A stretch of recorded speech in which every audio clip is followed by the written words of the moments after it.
From the heart of where innovation, money, and power collide in Silicon Valley and beyond, this is Bloomberg Technology with Caroline Hyde and Ed Ludlow.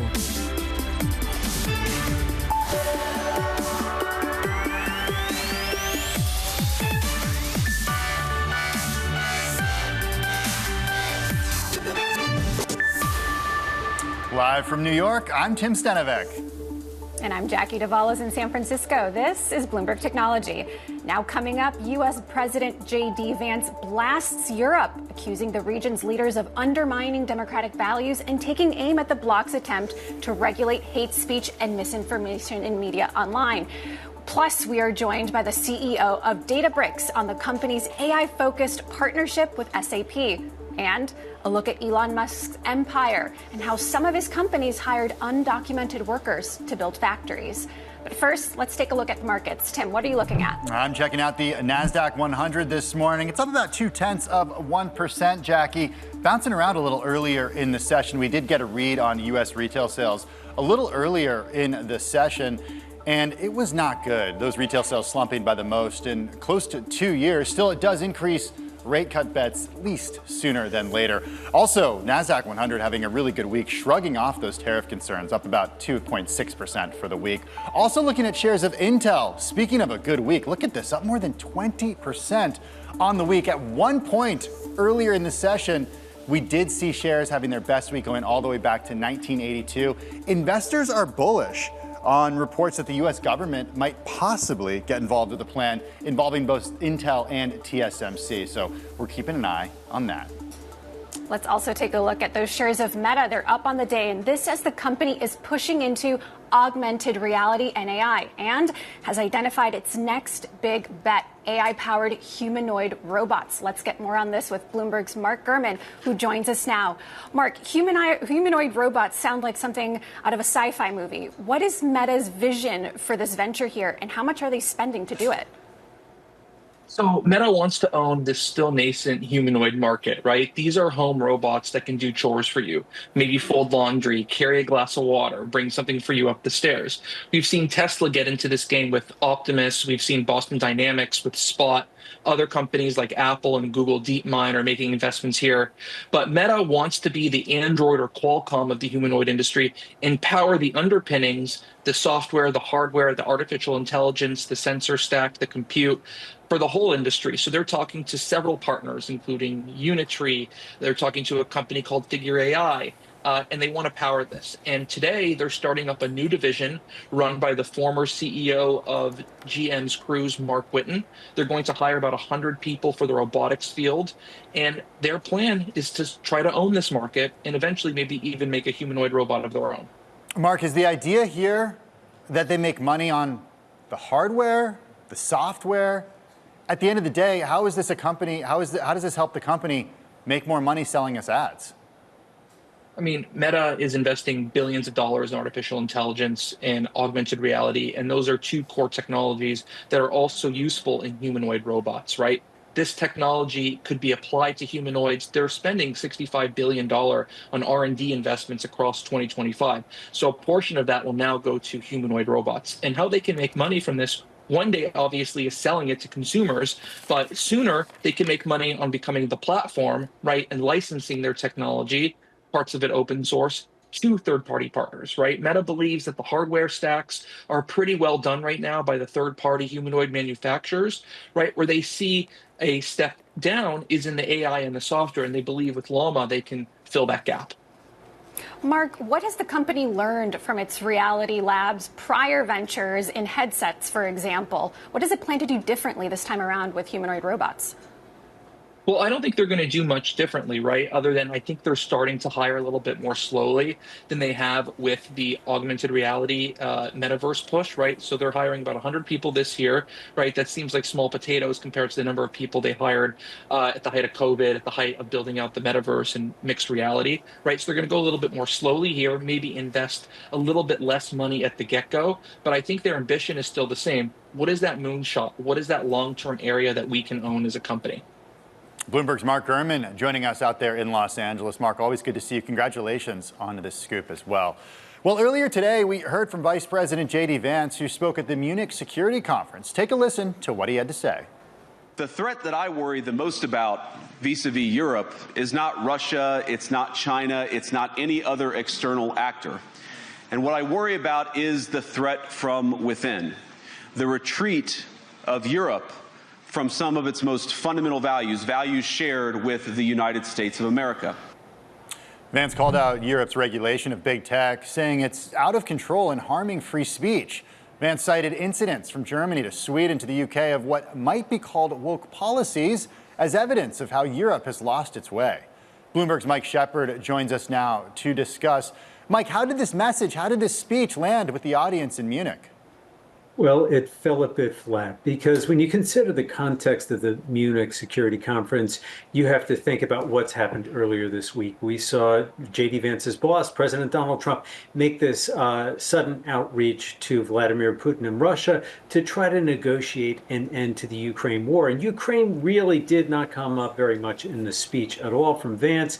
And overall, it was an elbows-out address. He began his remarks by saying basically that there is a new sheriff in town, and he really tried to suggest that Europe need to fall much more into line with his and Donald Trump's brand of politics, especially when it comes to the tech industry and regulation of online content and regulation of AI. There's a thread between the remarks we heard today in Munich and what he said earlier this week in Paris, where he addressed the Artificial Intelligence Summit convened by French President Emmanuel Macron.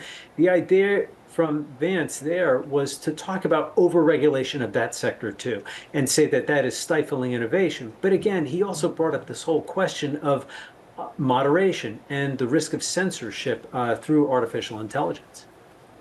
Mike, Vice President Vance also seemed to suggest that the annulment of the Romanian election in December was somehow uncalled for, despite that there was evidence of Russian interference. How did those comments land?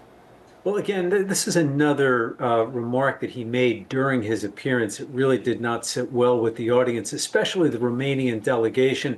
There's ample evidence that Russia had tried to interfere with the results, which led to a far-right candidate pulling off a surprising victory.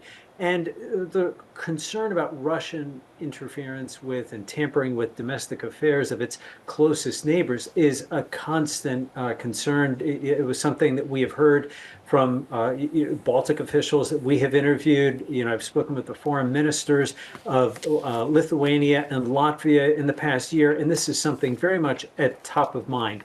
And they recognize the risk of these kinds of interference operations.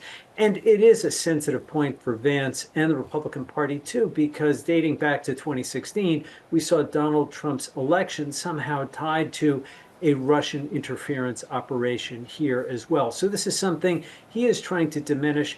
And don't forget, JD Vance is not just aiming this speech at the audience there in Munich. He has an audience back here in the U.S. that he's trying to satisfy, and that is his allies, Donald Trump's allies, and they are looking for him to have this really strong approach toward Europe.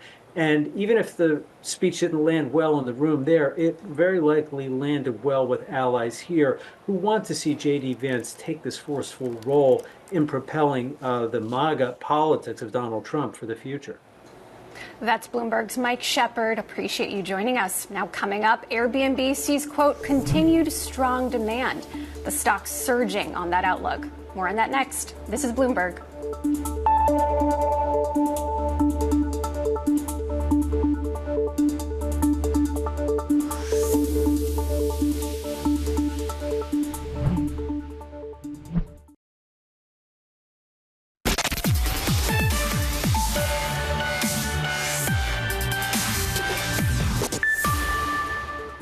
Shares of Airbnb are surging today as the company posted an upbeat forecast for the first 3 months of 2025, citing continued strong demand following its holiday strength. Now, for more, Bloomberg's Natalie Long joins us now. Natalie, help us understand this, because gig economy peers Lyft and Uber issued more muted forecasts. But what's driving Airbnb's optimism here? Yeah, they had a very good fourth quarter during the holiday season where U.S. airline carriers as well as online travel peer Expedia also talked about, strong international travel. And in particular, Airbnb saw acceleration of growth in all of the regions that it's operating in, including the U.S., where there was some slowing demand last year, but it seems like it's really back in the later part of the year. Natalie, what's going on with the company's experiences part of the business and the investment that they talked about happening there? Yeah, the company told us that they're going to be spending $200 million to $250 million this year into new initiatives, including the relaunch of experiences. The CEO talked a bit about how in the past, when they launched it, they maybe haven't cross-marketed products enough. So let's say when you're staying in a particular city, they don't push or promote the related experience as much. And so the relaunch will be better at that. All right, Bloomberg's Natalie Long, thanks so much for joining us on Airbnb Surging. Let's bring in Tiffany Wade, Senior Portfolio Manager at Columbia Threadneedle Investments. They've got about $645 billion in assets under management. Tiffany, I want to start with Palo Alto Networks and get your thoughts there because we're seeing shares down a little more than 4% as we speak. The company did report disappointing earnings outlook, but Fortinet and Check Point posted strong results. What's going on with Palo Alto? I think across the cybersecurity space, we are seeing pretty strong trends. The last couple of quarters, we saw some customer rationalization of spending. I think we're seeing that coming to an end, and we're starting to see sales growth pick up again. Palo Alto obviously down today. For the most part, the metrics were pretty good that they reported. Some of the key metrics that investors look at, like recurring revenue, was very strong in the quarter, and they beat numbers for the most recent quarter that they provided. However, free cash flow guidance looks like it's a little bit second half loaded for the year, which I think is disappointing some people. But I would say I think the other important thing that we're positive on is that over the last couple of quarters, Palo Alto has adopted a platform approach to product sales, which seems to be resonating with customers. And I think we saw more evidence of that this quarter. And this helps customers consolidate spending, which is a trend that we've seen for the last couple of quarters. But I also think for the longer term, the trend of increasing cyber threats is not slowing down, and Palo Alto will play an important role in helping their companies and their customers secure their data and also their AI models, because we are seeing companies face traditional security threats such as data breaches, but new threats driven by AI, such as more sophisticated threats or enhanced security threats that are designed to disrupt output for an AI model. Tiffany, let's stick with AI. In particular, some of the big tech giants that have made some pretty wide comments about infrastructure, R&D, talent investments. How discerning are investors when it comes to this kind of spend? Do they care where it's going, especially now off the news that Meta is building a humanoid robot, which is surely to take quite a bit of investment there? Yeah, I think investors are definitely keeping a very close eye on the amount of spending that the large companies like the hyperscalers are putting into AI. And over the course of the next couple of quarters, we're going to want to see returns on those investments. For the cloud providers specifically, they're spending a significant amount of CapEx in investing in AI processing capacity, I think in order to stay ahead of trends. Amazon's CEO Jeff Bezos said recently that he thinks that we'll see a world where virtually every app has generative AI in it, and they need to invest to stay ahead of this. So the cloud providers are offering a variety of AI models, which are pre-trained for use cases, but they also help customers tune a model or adapt it to specific needs.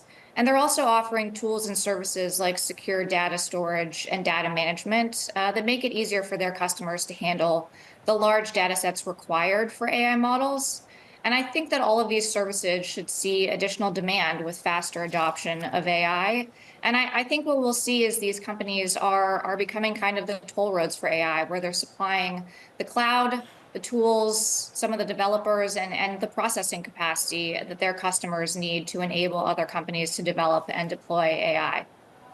We've also seen some comments coming from Washington that the government plans to be more supportive when it comes to investments in artificial intelligence. How much of that initial enthusiasm from President Trump's Stargate venture being announced has worn off by now?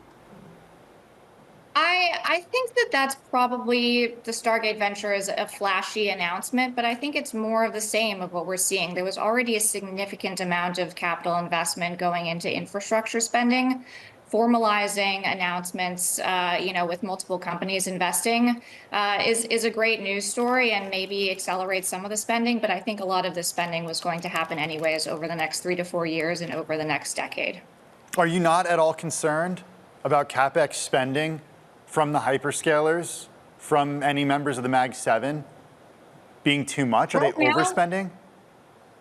I don't think they're overspending right now. A lot of the spending from the Mag 7 companies is going to their own use cases where they're actually seeing a return on those investments in terms of better advertising models or better offerings to customers. But a lot of the spending is also going to support their customers who are trying to develop AI tools that they're going to sell in the future. So I don't think that I wouldn't call it overspending at this point. And I do think that the adoption curve for AI is probably going to pick up very significantly from here as we do see costs coming down very significantly. And that's going to fuel more demand for the services that the cloud providers are providing. Well, speaking of costs coming down, the news that we got from DeepSeek a little over 2 weeks ago or 3 weeks ago at this point, does that mean that indeed these companies have become more efficient when they're training LLMs, for example, that they won't need all the CapEx that's been invested? That's definitely a concern in the market, and you saw that in the Monday after the DeepSeek R1 model announcement. I don't think that we're going to... I think what we're seeing is that the DeepSeek announcement was really highlighted the efficiency of model development already. So costs for model development from the established US players like OpenAI or Anthropic have been coming down almost as quickly as we saw in the DeepSeek model. So I think it's really highlighted how efficient the models are becoming, how fast the technology improvement is. And if we need less processing power per computation or per inferencing instance, I don't think that leads to a lesser demand for processing capacity. I think that means the adoption picks up faster. So if you think about, the adoption of cell phones as they got cheaper, more people bought them. You didn't end up needing to make less cell phones. That's Tiffany Wade from Columbia Threadneedle Investments. Thanks for joining us. Coming up, we'll be joined by the CEO of AI startup Tynes on their big funding round.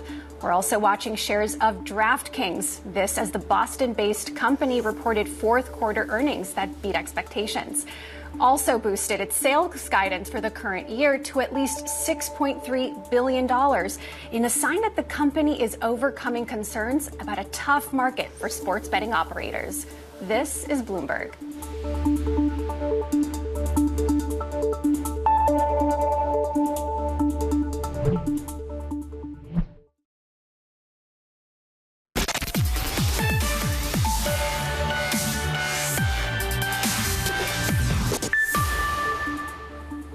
On today's AI in Action, we're looking at AI software startup Tynes after Goldman Sachs Growth Equity Unit led a $125 million funding round for the company at $1.13 billion valuation. Let's bring in CEO Eoin Hinchy. Eoin, welcome to the Unicorn Club. How does it feel to finally reach this milestone, and how do you plan to put this money to use? First and foremost, Jackie, thank you for having me. Happy Valentine's Day. It's a great question. We're really proud and excited to have raised this capital. I think where you'll see us invest is in the areas where we've seen kind of outsized traction over the last 18 months. So as a startup, we've been around for about 7 years now, but it's really in the last kind of 18 months where we've experienced a lot of accelerated growth, especially as we brought these new AI capabilities to our customers. And so we'll continue to invest in R&D. We'll hire about 100 people this year, and that will be all to support the growth and demand that we're seeing. We're now doing about 1 billion automated actions on behalf of our customers every single week, and we expect that growth to accelerate, if anything. Eoin, as Jackie mentioned, $125 million funding round. It increases the valuation by 80%. So certainly a big round when it comes to your company. I'm trying to get an understanding for how difficult it was to raise money in this environment. How long did it take? Was it easy? Was it tough? I would say it's never easy. Raising capital regardless of the markets is never easy. I would say that the reason we were able to raise this round, and it's only 9 months since our previous fundraise, was just the success we've had in the market over the last 12 months. And so, as I was saying, we've increased the number of automated actions we're performing 10x in 18 months. We've grown our active users by about 250% in the last 12 months. And so when you're kind of posting those numbers and you're adding the level of value we are to our customers, it tends to attract a lot of investor attention. And so we find that our customers and the customer love that we generate, that's really the reason we've been able to raise at this kind of valuation. Oh, and let's talk about some of those customers, because a lot of European startups kind of get a bad rap for not being kind of the big heavy hitters that you see coming out of the US and Silicon Valley. Where is your customer base coming from? Yeah, it's a great question. So although we're headquartered here in Dublin, we also have offices in San Francisco, Boston, and in Australia. And so we very much consider ourselves a global company. About 75% of our customers are in North America and Canada. We've got about 25% in Europe, but it's across a variety of different segments, from commercial to enterprise to Fed to strategic. I would say that their initial sweet spot for Tynes was in those high-growth software companies, so Coinbase, Databricks, Snowflake. But since then, we've expanded a lot into your kind of more traditional industries, confectionery like Mars, but also in Fed and strategic as well. We're expecting a much friendlier federal trade commission here in the United States, and something that might open up the doors to more M&A. You operate in a space that could potentially see some of that uptick. Have you thought about how far you want to take this? Do you see yourself as a public company or perhaps selling down the line? Yeah, it's a great question. I think what we love to do as a company, honestly, is build product that our customers love, make our customers outrageously successful. And that's what we're going to be focusing on for the next kind of like short and medium term. And I think if we do that, then I think we'll have optionality towards the outcome. But right now, we're heads down focused on building a great product. Eoin Hinchy, Tynes CEO, joining us from Dublin this afternoon. Thank you so much for joining us. Do appreciate it. Well, coming up, you heard Eoin mention Databricks. We're talking with the company's CEO, Ali Ghodsi, in just a few minutes. This is they partner with SAP. You're listening to and watching Bloomberg Technology.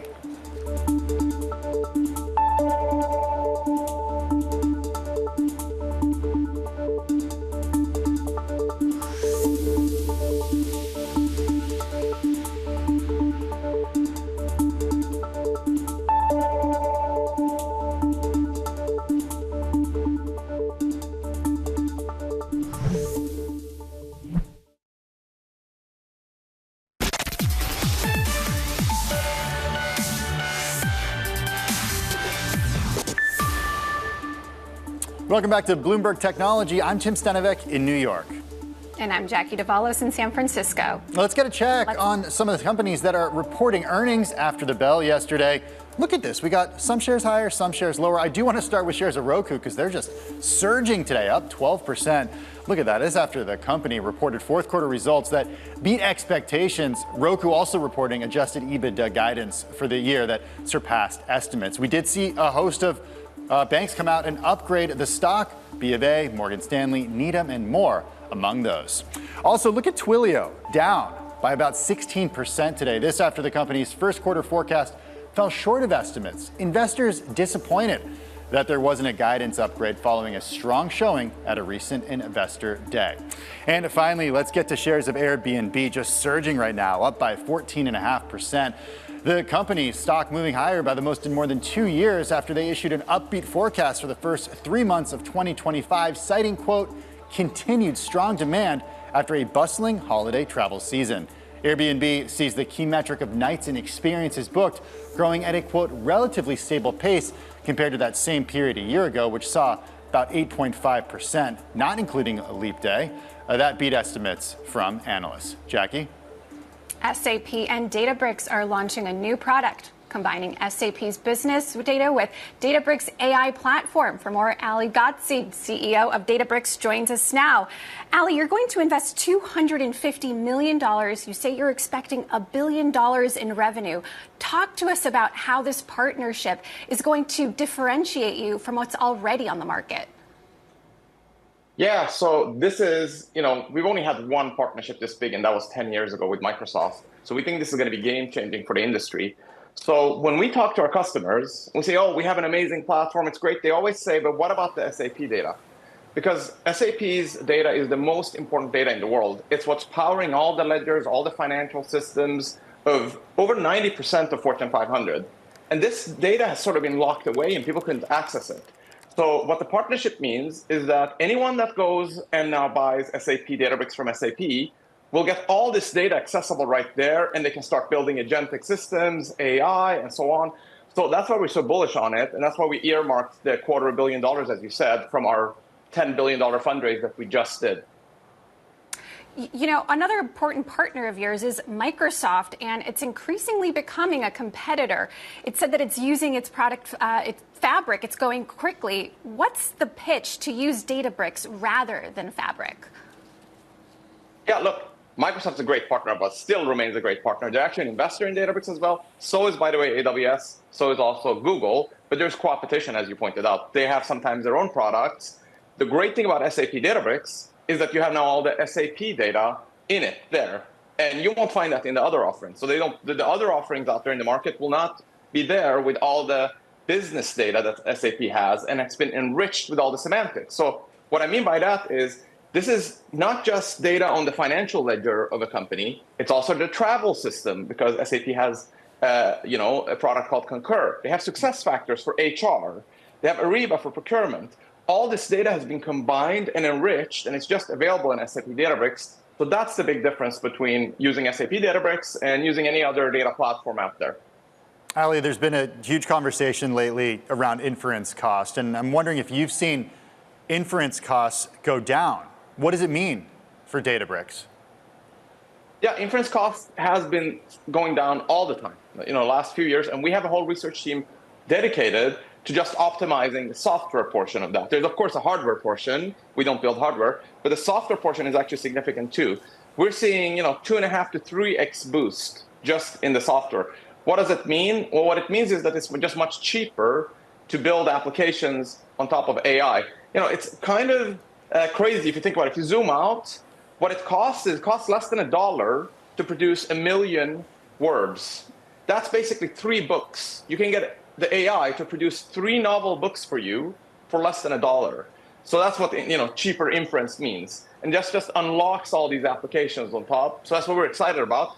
But for those applications, you need special data, and that's all that's going to matter. And the enterprises have all this special data. So the question is, how do you combine that AI with that special data that they have, and then of course with the inference, so that you can build these AI applications? Well, as we heard from Jackie, you recently closed this $15 billion funding at a whopping $62 billion valuation. Is that it for fundraising? Is that done? Well, never say never, but it's a significant portion that we've raised. Now I think it's more important for us to invest it wisely, invest it in AI talent, invest it in building AI systems, invest it in go-to-market, expanding around the world. And we have significant business in Europe and in Asia, in Latin America, so continuing to expand. We're about 8,000 people. We want to grow very fast. We're still hiring. So that more focus on that, but never say never. Ali, we're seeing some reporting coming out of our colleagues here on the venture capital team that late-stage startups are actually kind of struggling to get additional funding because of just this dry up in IPOs. What's the future for Databricks? Is that coming down the pike for you? Well, I've said many, many times, we will be a public company. There's no doubt about it. So it's not a question of if, it's a question of when. But the thing is, we're not trying to time the market.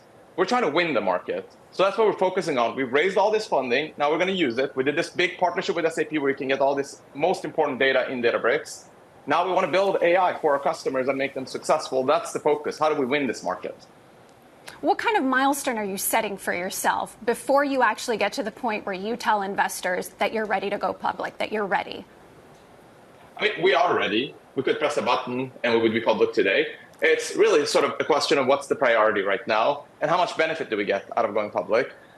This fundraise that we just did, the $15 billion that you just referred to, we're also using a large portion of that towards liquidity for our employees. So, we're solving the liquidity problem. We're solving investing in, our business, in our product. So, there's not an extreme sense of urgency. But we evaluate, every day. If it's in our interest, we will go. If not, we'll stay private. I do think my guess is that we will be public, and it's not going to be too far in the distant future. How far in the distant future? 2025, 2026? What can you tell us? Yeah, I would say the earliest would be probably this year. But, I think that's unlikely. That's all I can say. And then, but I don't think this is like a 5 years out thing. But still, I just want to confirm the option to raise more money before going public, if you need it, is still on the table? Look, when we did this fundraise, we weren't sure there's going to be enough interest. In fact, we were, maybe we set the price too high and there's not going to be enough capital. That actually happened to some other late stage companies that tried this a year or two ago. So we were worried about that. And we got twice the amount that we wanted to raise in interest. We got close to $20 billion of interest. And the problem was the investors kept calling me and saying, please don't cut me back. Let me allocate the full amount that I want to put in. Let me put 1 billion. Let me lead this round. So the interest for AI and data is just insane. I have never seen anything like it in, the 10, 15 years I've been doing this. So there's a lot of capital out there, but they want to invest it towards AI. So you're right. If you're not in AI, then it might be a completely different story. So it's sort of a tale of two different cities. The AI companies where seems to be infinite amount of interest, and then non-AI companies where, there's it's sort of not great. It's not growing. They don't want to invest. Right. Multiples are depressed. So unfortunately, it's like that right now. Ali Ghodsi, Databricks CEO. Good to see you, Ali. Thanks so much for joining us. Well, you heard Ali mention it's kind of this tale of two different types of companies, those ones that are AI-backed and those ones that aren't. VC-backed unicorns, though, some reaching a tipping point. Over 1,000 startups with a $1 billion valuation or higher are struggling to IPO and raise funds. For more, Bloomberg's Katie Roof joins us. Katie, was that surprising to hear from Ali that they just have investors clamoring to invest more and more money? Or does that make sense because of where they play in the market? Yeah, I wasn't surprised at all. I was well aware that there's a lot of investor interest in Databricks, but they are in a league of their own. There's a small number of these unicorns that are able to raise a lot, or decacorns in their case, that are able to raise a lot of money. There are over 1,000 unicorns, maybe over 1,200 according to CB Insights, and the vast majority, especially the ones that aren't AI, are going through a tough spot. According to data reviewed by Carta, about fewer than 30% of the unicorns have raised money in the last few years, and almost half of those were down rounds, which used to be, something that you wouldn't do in greener times. Katie, what about those other startups that aren't in a league of their own? What sorts of desperate measures are they now resorting to?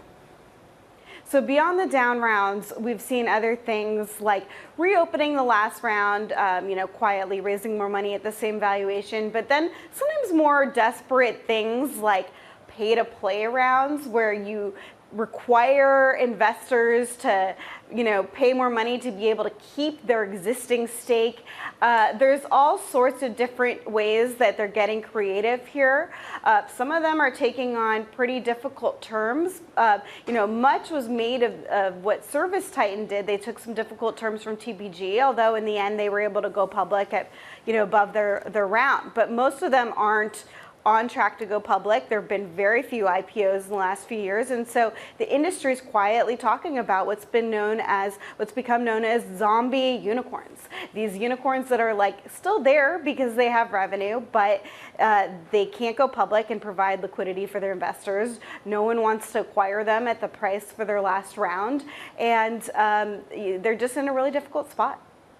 That's Bloomberg's Katie Roof. Thanks for joining us. Coming up, advertisers return to X. More on that story next. This is Bloomberg.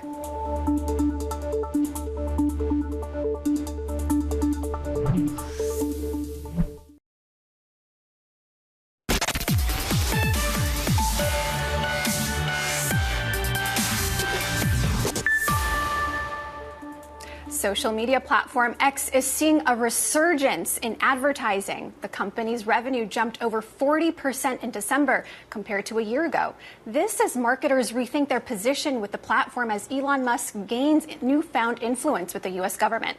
More on this, Bloomberg's Kurt Wagner joins us now. Kurt, how much of this has to do with Elon's influence in Washington versus X getting better as a platform for marketers to be on? Yeah, I think the influence part from Elon is a huge factor here, right? Because I think if you look at what X looks like today versus what it looked like 6 months ago, I don't see a huge difference. The marketers that I talk to don't necessarily see a huge difference. What has changed, as you point out, Jackie, is of course Elon's role within the government, and also the fact that X is now out suing brands that aren't advertising on the platform, right? So if you're a marketer today, you're sitting there going, hey, is it worth spending some money on this service, or sort of getting in the crosshairs of Elon Musk right now, given his power? And I think some brands are choosing, that it's the time to return for them. At the end of the day, though, Kurt, does it work? Does it work better than Meta Platforms, Instagram? Does it work better than TikTok? As far as advertising goes, I mean, it has never worked better. It's a different type of ad, right? So usually with X or formerly with Twitter, you would be doing what's called a brand ad, essentially, the digital version of a TV commercial type of thing. And, that can be great if you're going alongside the Super Bowl or the Grammys or some other major news event. You're not really going to drive sales in the way that you would on Google or Meta. And so it's a different type of ad. It's never performed at the same level as those other competitors, which is one of the reasons why X and Twitter's business has always been significantly smaller than those bigger players. Kurt, now that we're seeing this kind of improvement on the platform, where does this leave X in the broader array of businesses that Elon Musk oversees? Yeah, I mean, it's always been, the most maybe culturally important of those, just given the speech factor, right? Given the fact that Elon's out here commenting on politics and other things that are happening in the world. It's still certainly going to be a much smaller part of the business than, or his empire, than a Tesla, SpaceX, even XAI, right? The valuation we're seeing that XAI is raising at is significantly higher than X. So business-wise, it is still a smaller part of his portfolio, but again, it's more of the cultural and speech elements of this that I think give it so much clout within his broader universe. Bloomberg's Kurt Wagner. To subscribe to the Bloomberg Tech In-Depth newsletter, go to bloomberg.com/newsletters. Well, let's look elsewhere in Elon Musk's empire. Today's Big Take looks at how Tesla and SpaceX both relied on work by undocumented immigrants. All the while, Elon Musk advocated for a broader crackdown. Bloomberg's Sarah Fryer joins us for more on this. As I mentioned, Sarah, it is today's Big Take. Julia Love's investigation. What did she find? What did the Bloomberg News team find about Musk's company's reliance on undocumented labor? Well, it's really quite stunning. I mean, I think we are all used to the idea that a lot of construction projects, a lot of agriculture projects, a lot of cleaning projects do use undocumented labor. What's different here is Elon Musk's proximity to that issue and advocacy against undocumented immigrants, working with Donald Trump on policy in that area, posting on X about it constantly. This is a huge area of interest and concern for Musk, and yet Julia Love spoke with several undocumented workers who have helped be part of Musk's expansion in Austin with his Gigafactory and with SpaceX. So what they have spoken about is whether they're working on facilities, on construction, on parts of expanding and maintaining those factories. It has been a critical part of the workforce for the Gigafactory and for some SpaceX projects. So we have been talking to those people and trying to understand their role. Julia spoke with about a dozen people. Sarah, what did the company have to say about what you guys found in the reporting? Are they improving practices in any way? We have not gotten a response yet from the company, although, of course, as we as journalists always do, we asked for comment. We have not heard any response. But we worked very hard Julia Love worked very hard to verify everything that she was told. Bloomberg's Sarah Fryer, thanks for joining us. Coming up, TikTok is restored. The social media platform makes a return to the App Store. More on that next. This is Bloomberg.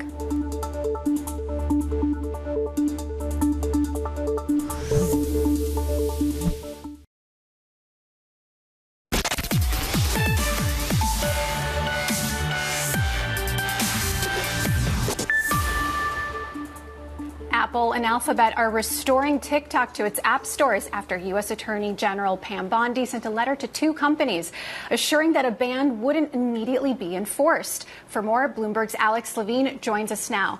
Alex, this has been quite the tit for tat ever since the ban was initially passed. This is kind of something that is underpinned by federal legislation. So even though it's momentarily brought on, where does this leave the fate of TikTok's future? I think, Jackie, that it can seem like this is a huge win. I do think that it is a big win in sort of this longer saga that TikTok is now back online in both the Apple and Google app stores. However, it is definitely not the end of the road for the platform. Donald Trump has essentially stopped enforcement of the law that went into effect for 75 days. So from now, that means he has another roughly 6 weeks. Early April is the deadline at this point. And so what he has to do between now and the beginning of April is negotiate a deal that would keep TikTok running in the U.S., but would also address the national security concerns that were brought up in a very bipartisan manner with the prior administration and the prior Congress.